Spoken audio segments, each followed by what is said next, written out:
देवं कंसचाणूरमर्दनम् देवकी परमानन्दम् कृष्णं वन्दे जगद्गुरुम् देवकी परमानन्दम् कृष्णं वन्दे जगद्गुरुम्।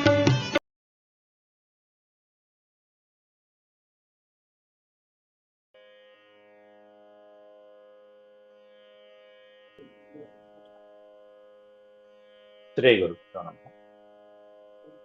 వ్యాస విరచిత శ్రీమద్ భాగవతంలో దశమ స్కందంలో నేడు మనం 74వ అధ్యాయం శిశుపాలుడు శ్రీకృష్ణ పరమాత్ముని అధిక్షేపించడం అనేటువంటి వచనాలు ఎలా ఉన్నాయనేటువంటిది చూద్దాం. దాంట్లో ఉన్న అంతరార్థాలు వివరించుకున్నా. ముందుగా భగవత్ స్మరణ చేసుకుని శ్లోక వివరణ ప్రారంభం. శుక్లాంబరధరం విష్ణుం శశివర్ణం చతుర్భుజం ప్రసన్నవదనం ధ్యాయేత్ సర్వవిఘ్నోపశాంతయే వ్యాసం వసిష్ఠనప్తారం శక్తేః పౌత్రమకల్మషం పరాశరాత్మజం వందే సుఖతాతం తపోనిధిం వ్యాసాయ విష్ణురూపాయ వ్యాసరూపాయ విష్ణవే నమో వై బ్రహ్మనిధయే వాసిష్ఠాయ నమో నమః నారాయణం నమస్కృత్య నరం చైవ నరోత్తమం దేవీం సరస్వతీం వ్యాసం తతో జయముదీరయేత్.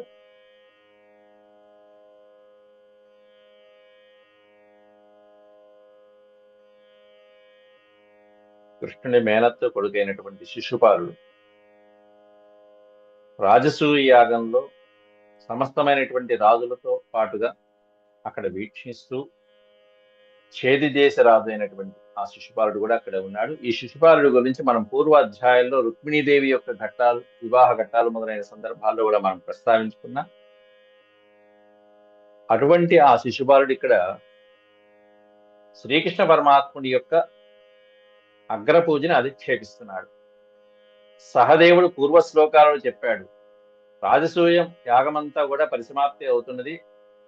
ఆ చివరిలో ఇస్తున్నటువంటి అగ్రతాంబూలానికి అర్హులైనటువంటి వాళ్ళు, ప్రథమ పూజకి అర్హులైనటువంటి వాళ్ళు ఎవరు అనేటువంటి దాంట్లో సహదేవుడు లేచి శ్రీకృష్ణ పరమాత్ముడి కంటే అర్హుడైన వారు ఎవరున్నారు అని చెప్పి దాదాపు ఒక 8 శ్లోకాలలో ఆ పరమాత్ముడి యొక్క మహాత్మ్యాన్ని వర్ణించారు.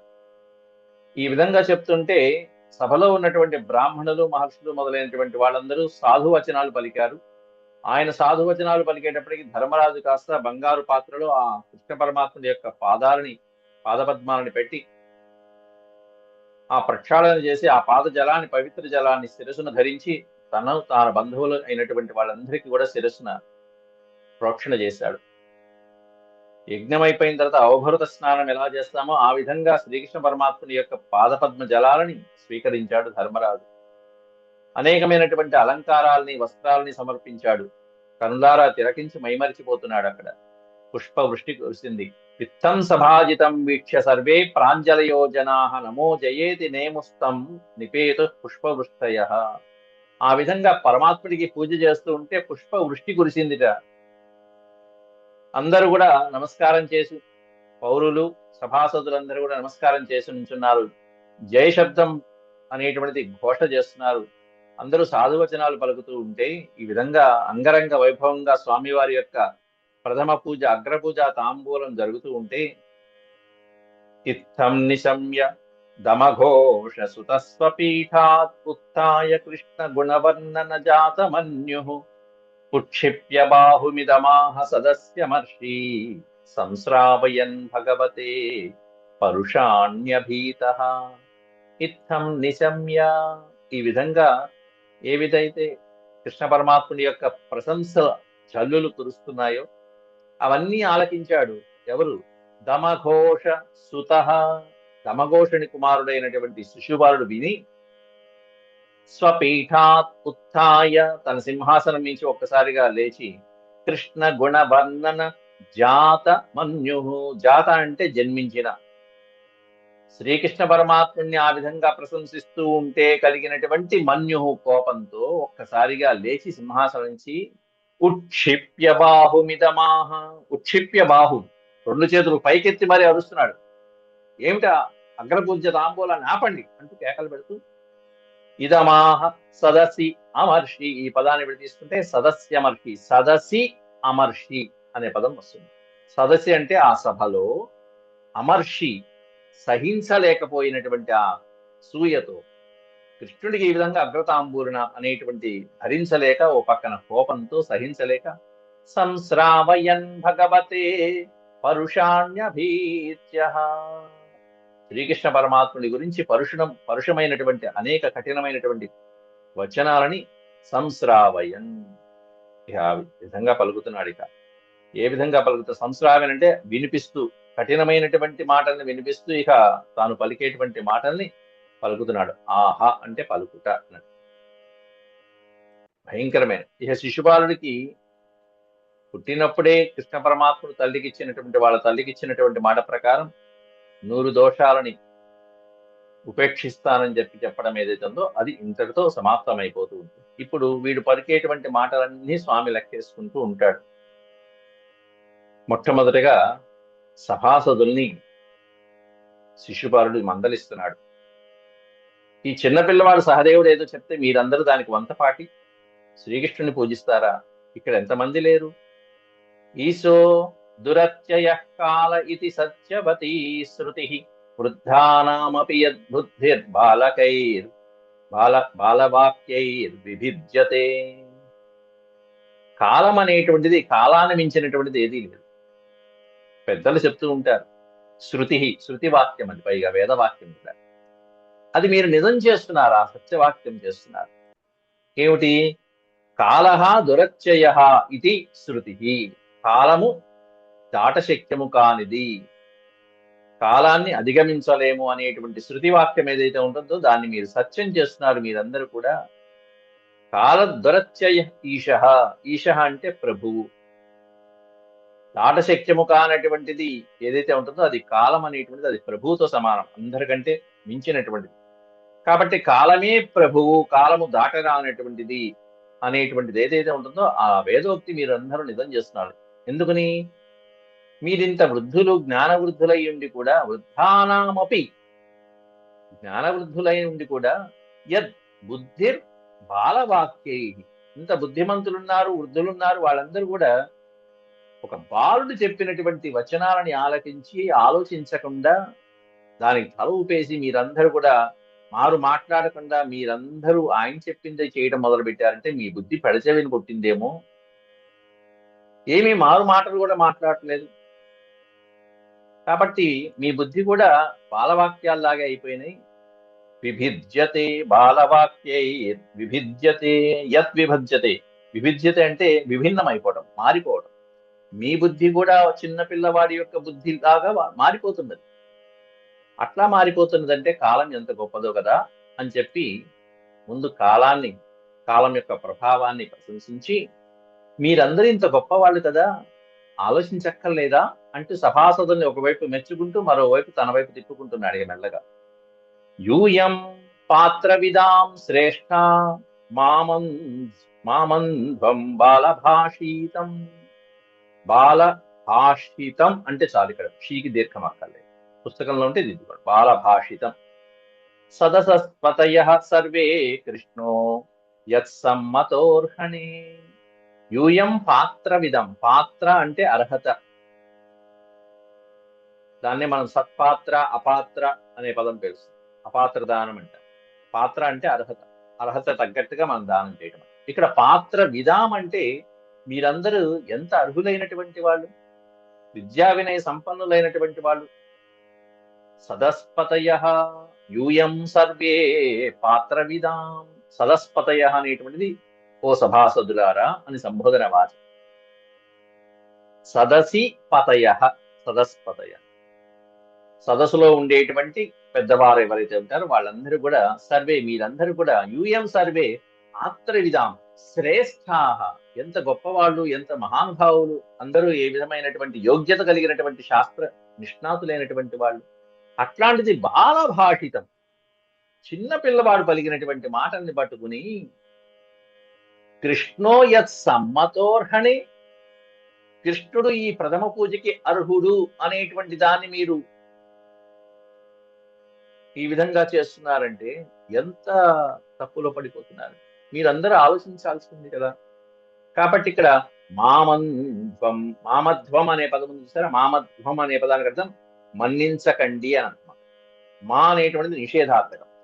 మామధ్వం మన్నించమాకండి, ఏమాత్రం మన్నించకండి.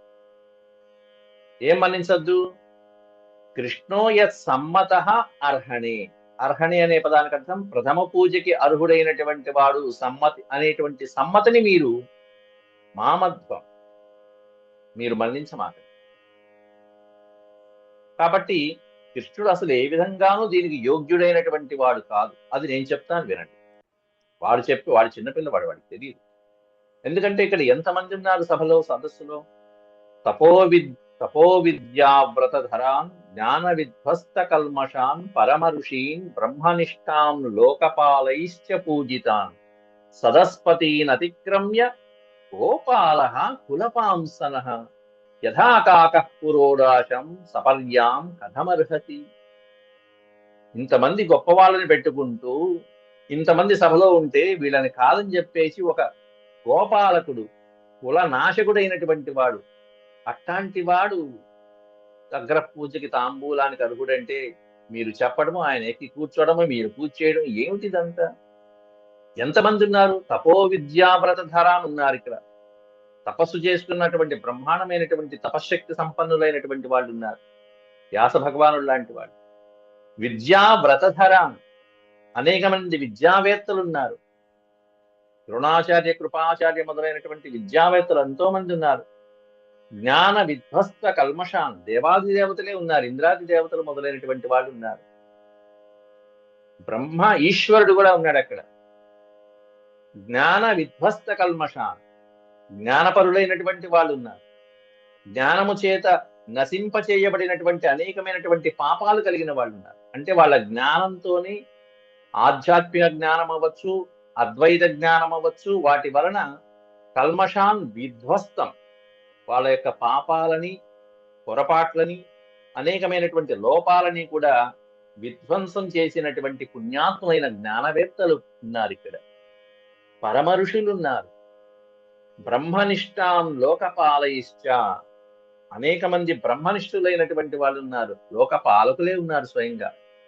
అంటే బ్రహ్మను సంధానం చేయగలిగినటువంటి వాళ్ళు బ్రహ్మనిష్ఠులు అంటారు. అలాగే లోకపాలకులైనటువంటి వాళ్ళు ఉన్నారు. ఇందాక చెప్పుకున్నటువంటి ఇంద్రాది దేవతలే స్వయంగా ఉన్నారు. అనేక మంది పూజించబడేటువంటి వాళ్ళు ఎంతో మంది ఉన్నారు. వాళ్ళనందరినీ కూడా సదస్పతిని అతిక్రమ్య అంటే వాళ్ళనందరినీ కాదని, ఈ సదస్సులో ఉన్నటువంటి పెద్దలందరినీ కూడా కాదని చెప్పేసి గోపాల, ఒక పశువులు కాపరిని పెట్టుకుని మీరు పూజ చేస్తున్నారా? గోవుల్ని పట్టుకుని పూజించేటువంటి పశువుల కాపరిని పెట్టుకుని మీరు పూజ చేస్తున్నారా? వాడు ఎట్లాంటి వాడు ఆ కృష్ణుడు? కులపాంసనః అని శిశుపాలుడి యొక్క వచనాలు. ఈ వచనాలలో వినటానికి మనకి కర్ణ కఠోరంగా ఉంటుంది. ఎందుకంటే కృష్ణ భక్తులైన భాగవతోత్తములైనటువంటి వాళ్ళందరికీ అలాగే ఉంటుంది. కానీ అక్కడ పలికేటువంటి వాడు శిశుపాలుడు. శిశుపాలుడు అంటే మనం పూర్వ వైభవంలో చూస్తే జయ విజయుల యొక్క పూర్వజన్మ. ఆ జయ విజయులు పూర్వజన్మలో జయ విజయులైనటువంటి వాళ్ళు ఆ కృష్ణ ద్వారపాలకులు, విష్ణుమూర్తి ద్వారపాలకులుగా ఉండి 3 జన్మలు ఎత్తి 3వ జన్మలో ఇక్కడ కృష్ణుడిలో లీనం అవటానికి త్వరలో సిద్ధంగా ఉన్నటువంటి వాడి నోట పలికినటువంటి భయంకరమైనటువంటి వాక్కులు. పోయే కాలం దాపులిస్తే మాటలు ఇలాగే వస్తాయి. కానీ ఈ వచనాలలో కూడా వ్యాసుడు మనకి అద్భుతమైనటువంటి అంతరార్థాలు చూపిస్తున్నాడు. అటువంటి పదాలు ప్రయోగించాడు ఇక్కడ. అంటే శిశుపాలుడి నోట ప్రయోగించినటువంటి వచనాల్లో కూడా అద్భుతమైనటువంటి మాటలు ప్రయోగిస్తున్నాడు. గోపాలః, కులపాంసనః, ఇవన్నీ తిట్లే, నిందావచనాలు. కులపాంసనః అంటే కులంలో అధముడైనటువంటి వాడు, కులాధముడు అని అర్థం. అట్లాంటి వాడు ఏ విధంగా సింహాసనం ఎక్కి కూర్చున్నాడంటే యథా పురోడాశం కాకః ఇది. యజ్ఞంలో పురోడాశం అని చెప్పి చేస్తారు. దేవతలకి నివేదన పెట్టేటువంటి ఆహార పదార్థం. ఆ ఆహార పదార్థాన్ని కాకి ఏ విధంగా స్పృశిస్తే ఏ విధంగా అమృత ఆహారం కూడా పనికిమాలినటువంటి ఆహారంగా మారిపోతుందో అలా అర్హతకి తగ్గటువంటి అగ్రపూజకి చేయవలసినటువంటి ఆ సింహాసనంలో కృష్ణుడు కూర్చున్నాడు ఆ విధంగా. కనకపు సింహాసనమునాన్ని మనం ఏదైతే చెప్తామో ఆ విధంగా ఇంకా భయంకరంగా వర్ణించాడు వీడు. పురోడాశం కాకహ అని వర్ణించాడు. కాకపోతే ఇక్కడ అద్భుతమైనటువంటి పదాలు వాడారు. ఆ పదాలలో ఉన్న రహస్యం ఏంటో చెప్తాను వినండి. సంస్కృతం నేర్చుకుంటే ఇదొక ఆ దాని ఏమంటారు ఉపయోగం ఉంటుందంటే ఆ విధంగా ఒక ఉపయోగాన్ని ఇక్కడ మీకు ప్రస్తావిస్తున్నాను. మరి పుస్తకంలో ఇచ్చాడు లేదు. గోపాలహ అనేటువంటి పదం ఉంది. గోపాలహ అంటే మనం ఇందాల పశువుల కాపరి గోవుల్ని కాచేటువంటి వాడని చెప్పుకున్నాం. కానీ గో అనే శబ్దానికి ఉన్నటువంటి అర్థం ఏమిటి అంటే వేదాలు లేకపోతే పృథివీ అని ఇంకో అర్థం. ఆ అర్థం పెట్టుకుంటే వేదాల్ని రక్షించేటువంటి వాడు అని అర్థం. ఇంకో అర్థం తీసుకుంటే భూమికి రక్షకుడైనటువంటి వాడు, సమస్త విశ్వానికి రక్షకుడైనటువంటి వాడు. అట్లాంటి వాడిని పూజ చేస్తారా? మరి ఆయన్నే పూజించాలి అంతే. వేదాన్ని రక్షించేవాడినే పూజించాలి. సమాధానం వచ్చేస్తుంది అక్కడే. అంటే ఓ పక్కన నిందిస్తున్నప్పటికీ కూడా ఇండైరెక్ట్ గా స్తుతించినటువంటి వచనాలు ఇవన్నీ కూడా. నిందాస్తుతి వచనాలు ఇవన్నీ. ఇలాంటివే మనం అంతకు ముందు కూడా భాగవతంలో చెప్పుకున్నాం. అలాగే కులపాంసన అని వర్ణించాడు ఇక్కడ. కులపాంసన అంటే కులంలో అధముడైనటువంటి వాడు అని అర్థం. ఇదే మనం విభజించుకోవడంలో విడతీయటంలో మనం జాగ్రత్తగా మనం శ్రద్ధ వహిస్తే కులప అంశన అనే పదాలు తీసుకుంటే కులప అంశన అనే పదానికి వేద విరుద్ధంగా కుత్సితంగా భాషించేటువంటి వాళ్ళు కొంతమంది ఉంటారు. అంటే వేదానికి భిన్నంగా సనాతనం లేదు, వేదాలు లేవు, ఇట్లాంటివేమీ ఏవైతే భిన్నంగా మాట్లాడేటువంటి పాషండులు ఉంటారో, అంటే వేద విరుద్ధమైనటువంటి పాషండులకి ఆ పాషండులైనటువంటి మూర్ఖులని నశింపజేసేటువంటి వారికి ఈ పేరు ఉంటుంది, కులప అంశన. కులము అంటే కులప అంటే వేదరక్షణ చేసేటువంటి వాడు. వేదానికి వేదం గురించి కుత్సితంగా అంశన మాట్లాడేటువంటి వాడు, భాషించేటువంటి పాషండులని అంశన సంహరించేటువంటి వాడు. అంటే అధర్మాన్ని నిర్మూలించేవాడు అని ఇంకా సులభమైనటువంటి అర్థం. అది దాని అర్థం. అంతేగాని కులాధముడు అనేటువంటి అర్థం మీరు సామాన్య అర్థం. విశేషమైనటువంటి అర్థం సంస్కృతం లోపలికి తీసుకువెళ్ళి ఎక్కడ ఏ పదాన్ని ఎక్కడ విరవాలో చూసుకుంటే దానికి వచ్చే అర్థం అది. కాబట్టి వేద విరుద్ధంగా కుత్సితంగా భాషించేటువంటి వాళ్ళు, తప్పుడు కోతలు కూసేటువంటి వాళ్ళని అంతు చూసేటువంటి వాడు అని అర్థం అక్కడ. అలాగే యథాకాక పురోడాశం ఈ పదం తీసుకుంటే ఇంకా బ్రహ్మాండమైన అర్థం వస్తుంది. సామాన్యమైన అర్థం ఏమిటి? దేవతలకి పెట్టేటువంటి అమృతాహారం. పురోడాశం అంటే యజ్ఞం చేసినప్పుడు బ్రాహ్మణులు ఒక హవిస్ పదార్థాన్ని తయారు చేసి దాంతో చక్కగా ఘృతంతో అక్కడే అగ్నిహోత్రుడి దగ్గర తయారు చేసి దాన్ని ఆహారం పెట్టి దాన్ని అమృతాహారంగా నైవేద్యం పెట్టి తర్వాత వారు కూడా తీసుకుంటారు హుతం చేసి మిగిలిన పదార్థం. దాన్ని పురోడాశం అంటాం. అటువంటి పవిత్రమైన అమృతాహారాన్ని కాకి స్పృశిస్తే మైలపడిపోతుంది. కాబట్టి అటువంటి ఆ కాకి అని చెప్పినట్టుగా కాక ఒక బ్రహ్మాండమైన పదం ఎక్కడ వేశాడంటే వ్యాసుడు యథాకాక అని కలిపే ఈ పదం పక్క పక్కన పెట్టాడు చూస్తారు. దాంతో దాన్ని కనుక మనం కలిపాము అంటే యథా అకాక పురోడాశం అని కలుపుకోవాలి. యథా అకాక అనే పదం తీసుకోవాలి. కాకహ కాదు, అకాకహ. అప్పుడు సవర్ణ దీర్ఘ సంధి అయిపోతుంది. దానివల్ల ఏంటంటే కంచ అకంచ కాకే నవిద్యతే యస్య సహ అకాకహ అని పిలువబడుతుంది. అంటే సుఖ దుఃఖాలు లేనివాడు అని అర్థం.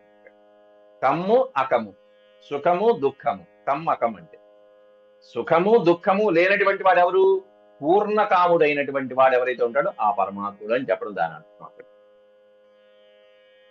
కాబట్టి కం అకం యథాకాక పురోడాశం అంటే ఆ సుఖ దుఃఖాలు లేనటువంటి వాడు పూర్ణకాముడైనటువంటి వాడికి ఇట్లాంటి పురోడాశాలు మొదలైనటువంటివన్నీ అవసరమా? ఆయనే పూర్ణకాముడు, ఇంకా పురోడాశం దేనికి? కాబట్టి కాకహ అనే పదంలో అకాకహ అనేటువంటిది కనుక తీసుకుంటే కంచ అకంచ కాకే నవిద్యతే యస్య సహ అనేటువంటి ఒక సమాసం చేస్తే దానికి అక్కడ అద్భుతమైనటువంటి మీనింగ్స్ కురిస్తూ ఉంటుంది. ఇవి విశేషమైనటువంటి అంశాలు. దీన్ని నిందాస్తుతులు అంటారు. అంటే తిట్టులోంచి నింద నుంచి స్తుతి తీసుకోవాలి మనం. అది అర్థమయ్యే పరమాత్ముడికి మాత్రమే అర్థమవుతుంది తప్ప మానవ మాతృడికి అర్థం కాదు. అంటే రావణాసురుడి యొక్క ఆత్మఘోష రాముడికి అర్థమవుతుంది తప్ప అన్యులకి అర్థం కాదు. అలాగే శిశుపాలుడి యొక్క ఆత్మఘోష ఎదుర్కొంటా ఉన్న పరమాత్ముడైన శ్రీకృష్ణ ప్రభువుకి అర్థమవుతుంది తప్ప ఇంకెవరికి అన్యులకి అర్థం కాదు. మిగతా వాళ్ళు ఇదేంటి ఇట్లా తిడుతున్నాడు అని అనుకుంటారు. నాయన త్వరగా వచ్చి తీసుకెళ్ళవయ్య ఇంక నేను అని చెప్పి అక్కడి నుంచి పేలుతున్నాడు. ఇక నోటికి వచ్చిందల్లా పేలుతున్నాడు. పైగా తర్వాత శ్లోకంలో ఏమంటున్నాడు? వర్ణాశ్రమ కులోపేత సర్వధర్మ బహిష్కృత స్వైరవర్తి గుణైర్హీన సపర్యాం కథమర్హతి. ఈ సపర్యలకి ఏ విధంగా అర్హత కలిగినటువంటి వాడయ్యాడు శ్రీకృష్ణుడు? కథమర్హతి, ఆ కృష్ణుడికి ఏం అర్హత ఉంది ఈ సపర్య చేయించుకోవడానికి? ఎందుకంటే వర్ణ ఆశ్రమ కులాపేత, వర్ణ ధర్మాన్ని విడిచిపెట్టేశాడు, ఆశ్రమ ధర్మాన్ని విడిచిపెట్టేశాడు, కుల ధర్మాలను విడిచిపెట్టేశాడు, సర్వధర్మాలని బహిష్కరించినటువంటి వాడు. బహిష్కృత సర్వధర్మ బహిష్కృత. ఒక్క ధర్మం లేదు అతనికి చేసిన పనిలో, ఒక్క కార్యంలో ఒక్క ధర్మం లేదు, అన్య ధర్మాలే. పైగా స్వైరవర్తి, ఇష్టం వచ్చినట్టు ప్రవర్తిస్తే వాడిని స్వైరవర్తి అంటారు. అందరూ ఒక దోవ అయితే తాందో దోవ, ఇష్టం వచ్చినట్టు ప్రవర్తించేటువంటి వాడు. గుణైర్హీన, పోని గుణాలు చూద్దామంటే ఒక్క గుణం లేదే, ఒక్క ఆచారం లేదే, ఒక సదాచారం లేదు, ఒక గుణం లేదు. అట్లాంటి వాడిని పట్టుకుని పోయి ఆ సింహాసనం మీద కూర్చోబెట్టి అక్రతాంబూలం అని చెప్పంటే మిగతా రాజులందరూ ఏమైపోయారు? ఇంతమంది దేవతలందరూ ముక్కు అని చెప్పి ఇది దాని అర్థం. సమస్తమైనటువంటి వర్ణాలు, ఎన్ని వర్ణాలు ఉన్నాయి? చాతుర్వర్ణ్యాలు ఉన్నాయి. చాతుర్వర్ణ్యాలని బహిష్కరించినటువంటి వాడు. నిజంగానే ఆయన బ్రాహ్మణుడు కాదు, క్షత్రియుడు కాదు, వైశ్యుడు కాదు, శూద్రుడు కాదు, 4 వర్ణాల్లో ఏ జాతి కాదు, ఆయన యాదవుడు అని శిశుపాలుడి అంతరాడు. 4 వర్ణాల్లో పోనీ ఏదన్నా ఒకటి ఉందా అంటే కాదయ్యా. పోనీ ఆశ్రమాలు ఉన్నాయా? బ్రహ్మచర్యాశ్రమం, గృహస్థాశ్రమమా ఏమన్నా అంటే కాదు, నాకు ఏ ఆశ్రమం కాదన్నాడు. 16,000 మంది రాజకన్యల్ని పెళ్లి చేసుకున్నాడు, ఒక ఆశ్రమం కాదా? ఏం గృహస్థాశ్రమం అది? పోనీ ఆ ధర్మంగా ఉంది? ఆ గృహస్థాశ్రమం ఏమన్నా అదే ధర్మం? పోనీ ఒక కులం ఉందా? కులహీనుడైనటువంటి వాడు, అసలు ఆ కులానికి ఏ విధమైనటువంటి అర్హత లేదు, రాజ్యార్హత లేనటువంటి వాడు కులహీనుడై. తర్వాత శ్లోకంలో అదే చెప్తాడు, ఏయాతి శాపం పెట్టినటువంటి కులం అది, యాదవ కులం. ఏయాతి చేత శపించబడినటువంటి కులం అది. అటువంటి కులంలో పుట్టినటువంటి వాడు సర్వధర్మ బహిష్కృత, సమస్తమైనటువంటి ఇక్కడ కులాపేత అనేటువంటి పదం పెట్టారు అక్కడ. కుల అపేత అంటే కులము నుంచి తొలగినటువంటి వాడు అని అంటారు కులాపేత. సర్వధర్మ బహిష్కృత, సమస్తమైనటువంటి ధర్మాల నుంచి కూడా వెలివేయబడిన వాడు, గెంటివేయబడినటువంటి వాడు. స్వైరవర్తి, ఇష్టం వచ్చినట్టు ప్రవర్తించేటువంటి వాడు. అట్లాంటి గుణముల చేత హీనుడైనటువంటి వాడు, తక్కువ వాడు. హీన అంటే తక్కువ వాడు, తక్కువ జాతి వాడు అని. అట్లాంటి వాడిని పట్టుకుని మీరు సింహాసనంలో కూర్చోబెడతారా అంటూ శిశుపాలుడు సభలో అందరి ముందు ప్రేరుతున్నాడు, నోటికొచ్చింది. అయితే ఇక్కడ వర్ణాశ్రమ కులధర్మాలు మొదలైనటువంటివన్నీ ఎవరికి ఉంటాయండి అసలు? కేవలం అంటే ప్రకృతిబద్ధులైనటువంటి జీవులకు ఉంటాయి తప్ప పరబ్రహ్మకి ఉండవు. కాబట్టి ఈయన వర్ణాశ్రమ కులాపేతుడు అని చెప్పి మనం వర్ణించుకోవాలి. అక్కడ కేవలం ప్రకృతి సంబంధమైనటువంటి ప్రాణులకి మాత్రమే ఇది వర్తిస్తుంది తప్ప దానికి దాటినటువంటి ఏ పరమాత్మ అయితే ఉంటుందో, కృష్ణ పరమాత్ముడు సాక్షాత్తు పరబ్రహ్మ కాబట్టి ఆ వర్ణాశ్రమ కులాదులు అనేటువంటివి ఆయనకి ఏమాత్రము ఉండవు, వాటికి బద్ధుడే కానే కాదు. ఎందుకంటే ప్రకృతికి అతీతుడు కాబట్టి శ్రీకృష్ణ పరమాత్ముడు ఈ వర్ణాశ్రమ కుల ధర్మాలు అనేటువంటి దూరంగా ఉండేవాడు అని దాని అర్థం. అక్కడ అంటే శిశుపాలుడి యొక్క ఆ మాటలో ఉన్న అంతరార్థం ఏంటంటే ప్రకృతికి అతీతుడైనటువంటి వాడు అని ప్రశంస, నింద కాదు. ప్రకృతాతీతుడైనటువంటి మహాపురుషుడయ్యా అని చెప్పడం అక్కడ దాని అంతరార్థం. అలాగే నామగోత్రాలు అనేటువంటి కూడా ఈ అనామగోత్ర అనే శృత్యర్థం అనేటువంటిది ఏదైతే ఉంటుందో దాన్ని పట్టుకుని వర్ణాశ్రమ కులాతీతుడైనప్పుడు, అంటే వర్ణము లేదు, కులము లేదు, ఆశ్రమాలు లేనప్పుడు, అసలు అవే లేనప్పుడు వాటి యొక్క ధర్మాలు ఎలా ప్రవర్తిస్తాడు? కాబట్టి సర్వధర్మ బహిష్కృత అనేటువంటిది కూడా దానికి సమ్మతమైపోయింది. ఒక ఆశ్రమమో ఒక వర్ణమో ఉంటే కదా దాని ధర్మాలు మనం పట్టించుకునేది, అంటించుకునేది. వాటికి అవే లేనటువంటి వాడు, వాటికి అతీతమైనటువంటి వాడు, ఇంకా తనకి ధర్మం ఏముంటుంది ఇంకా? కాబట్టి ఏ ధర్మం అక్కల్లా ఆయనకి. ఇది వర్తించదు. స్వైరవర్తి, స్వైరవర్తి అని తిట్టాడు ఇక్కడ శిశుపాలుడు. కాబట్టి స్వైరవర్తి అంటే ఆయనే పరమేశ్వరుడు, ప్రభువు. అందరిని ఆజ్ఞాపించేటువంటి వాడు, శాస ఒకరి చేత శాసించబడేటువంటి వాడైతే ఇష్టం వచ్చినట్టు ప్రవర్తించకూడదు. ఇదిగో నువ్వు ఈ పని చేయి, అది పని చేయి అని చెప్పి మన కింద మన పైన ఒక బాస్ ఉంటే ఆ బాస్ చెప్పినట్టు మనం నడుచుకుంటూ ఉంటాం, ఆయన శాసించినట్టుగా. ఆయన అదుపు ఆజ్ఞల్లో మనం ప్రవర్తిస్తూ ఉంటాం. కానీ ఆయనే పరమేశ్వరుడు, ప్రభువు. ఆయన్ని శాసించేవాడు ఎవరు లేనప్పుడు ఆయన స్వైరవర్తి కాక ఇంకెవరవుతాడు? కాబట్టి స్వైరవర్తి అంటే ఒక అర్థంలోనే ఉన్నా ఇష్టం వచ్చినట్టు ప్రవర్తిస్తాడమ్మా, ఏమిటి పిల్లవాడు అని అంటుంటారు. స్వైరవర్తి అంటే దాని అంతరార్థం ఏంటంటే ఈయన్ని శాసించగలిగిన మొనగాడు ఎవడూ లేడు, ఆయనే శాసకుడు అని అంతరార్థం. గుణైర్హీన అని అర్థం అక్కడ. గుణైర్హీన, గుణరహితుడు అనేది ప్రశంస. ఇంకా ఆయనకి ఏ గుణం కావాలమ్మా, ఏ గుణాలు లేవు. గుణాలు అనేటువంటివి ప్రకృతులకు ఉంటాయి. సత్వరజస్తమో గుణాలని త్రిగుణములు అనేటువంటి మానవ మాతృలకి ప్రకృతికి ఉంటుంది, కానీ గుణాతీతుడైనటువంటి యోగులకి పరమేశ్వరుడికి ఉండవు. కాబట్టి ఇక్కడ గుణైర్హీన అంటే గుణ అతీతుడు అనేటువంటి అర్థం అక్కడ. అట్లాంటి వాడు సపర్యాం కథమర్హతి, ఈ సపర్యకి ఏ విధంగా అర్హత చెందినవాడు అనే అర్థం అక్కడ. సపర్యాం కథమర్హతి అంటే ఒక అర్థం ఏంటంటే ఈ సపర్యకి ఏ విధంగా అర్హుడైన వాడు. నిజమే కదా, ఇన్ని గుణాలు కలిగినటువంటి వాడు ఇంత చిన్న సపర్యకి ఏ విధంగా అర్హత కలిగిన వాడు? కేవలం రాజసూయంలో అగ్రపూజ ఇదో చిన్న అర్హత పూజ అంతే. ఇంత చిన్న చిన్న పూజలతో ఆయన పూజిస్తే ఏం తృప్తి కలుగుతుంది? కాబట్టి ఈ పూజ సరిపోదు అని అంటారు.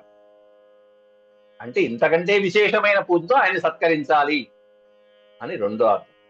ఈ విధంగా ఉంటాయి ఒక్కొక్క శ్లోకంలో. నిందాస్తుతులు అనేటువంటివి ఎప్పుడైనా రావణాసుడి వాక్యాల్లో కానీ శిశుపాలుడి వాక్యాల్లో కానీ పోయేటప్పుడు అద్భుతమైనటువంటి వచనాలు ఇవన్నీ కూడా. దీన్ని ఆత్మఘోష అంటారు. వాళ్ళ ఆత్మ ఘోషిస్తూ ఉంటే ఆ ఆత్మఘోష చెందవలసిన వాళ్ళకి, చేరవలసినటువంటి వాళ్ళకి చేరుతూ ఉంటుంది. పరమాత్మను అర్థం చేసుకుంటూ ఉంటాడు. వెంటనే ఎంత తొందరగా తీసుకువెళ్ళాలో అంత తొందరగా సుదర్శన చక్రాయుధాన్ని పని చెప్తూ ఉంటాడు. యయాతి నైషాం హి కులం శక్తం సద్భిర్బహిష్కృతం వృధా పానరతం శశ్వత్ సపర్యాం కథమర్హతి. యయాతి నైషాం హి కులం శక్తం, ఏ కులాన్నైతే యయాతి శాపం పెట్టాడో, సదస్సులో ఉండేటువంటి సద్భిహి, సదస్సుల చేత బహిష్కృతమైనటువంటి ఏ కులంలో ఈ శ్రీకృష్ణుడు పుట్టాడో అటువంటి కులం యాదవ కులం.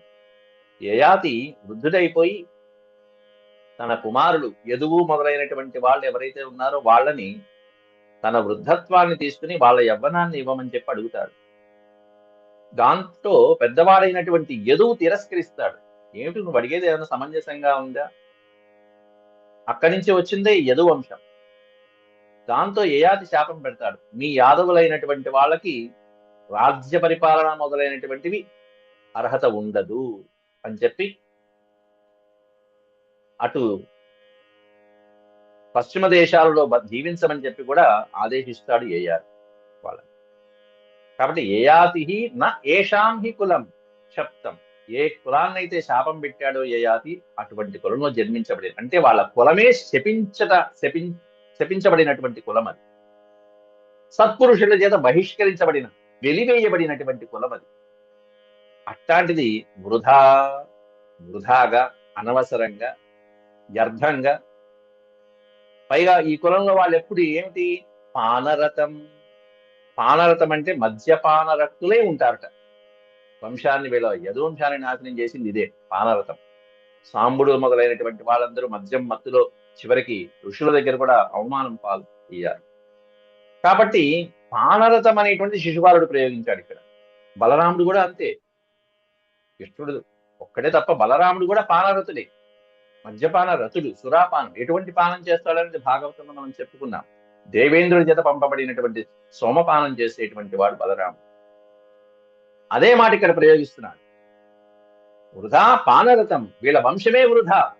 వీళ్ళందరూ పానరతులు, మధుపాన మత్తులైనటువంటి వాళ్ళు, దాని యందు ఆసక్తి కలిగినటువంటి వాళ్ళు. కాబట్టి శశ్వత్ అంటే ఎల్లప్పుడూ, ఎప్పుడు తాగుతూనే ఉంటారు, తాగుబోదు. శశ్వత్ సపర్యాం కథమర్హతి. అట్లాంటి వాళ్ళు ఈ సపర్యకి ఏ విధంగా అర్హత కలిగినటువంటి వాళ్ళు అవుతారు?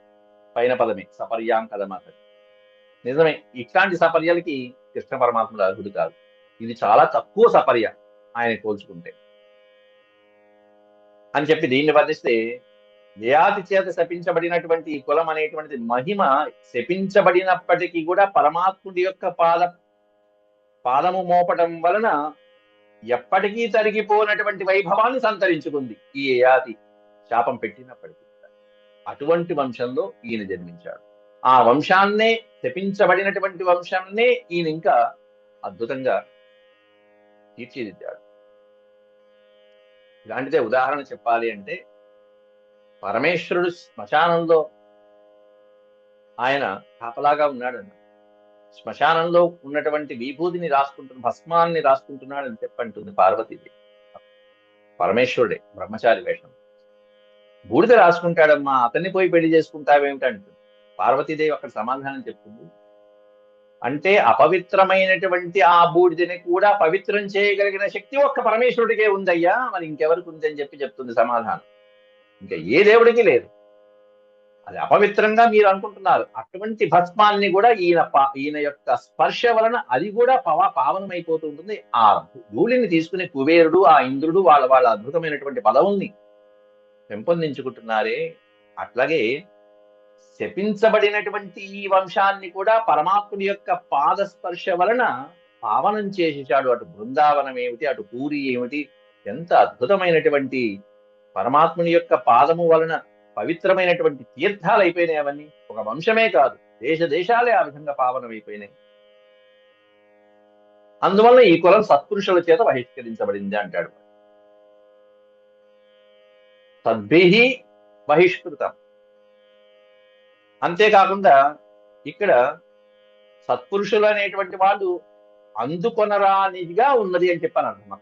సద్భిః బహిష్కృతం అంటే సత్పురుషుల చేత కూడా, యోగులైనటువంటి వాళ్ళకు కూడా అందనటువంటి వంశం ఏమిటి అంటే ఈ యాదవ వంశం యొక్క కీర్తి ప్రతిష్ట. పరమయోగులైనటువంటి వాళ్ళు ఆ పరమాత్ముడి యొక్క వైభవాన్ని తెలుసుకుందామని ఎంత ప్రయత్నించినా అందుకోలేని స్థాయిలో ఉండేటువంటిది అది దాని అర్థం. అక్కడ బహిష్కృతం అంటే సాధారణమైనటువంటి సజ్జనులో జ్ఞానం కలిగినటువంటి వాళ్ళకి అందనటువంటిది అని దాని అర్థం బహిష్కృతం. రెండోది ఇందు చూసారా, పానాసక్తి అనేటువంటిది వ్యర్థము అని భాషిస్తున్నది అని అర్థం. వృధా పానరతం అన్నాడు అక్కడ. పానాదులు వ్యర్థమని భావిస్తూ భవిస్తున్నది అక్కడ.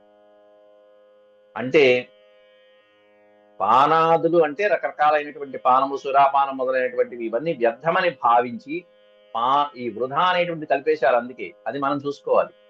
కలిపేశారు అంటే అదంతా ఒకే సమాసం అని అర్థం. అక్కడ పానరతం వృధా అని భావించిన వాళ్ళు అని అర్థం. వాళ్ళ కులం వృధా, పానరతులు అనే సపరేట్ గా మీరు చేయకూడదు. నిందని చెప్పేటప్పుడు ఏమన్నా, శిశుపాలుడు తిడుతున్నప్పుడు ఏమన్నా వీళ్ళ వంశము వృధా, వీళ్ళు పానరతులు అని చెప్పాల్సింది.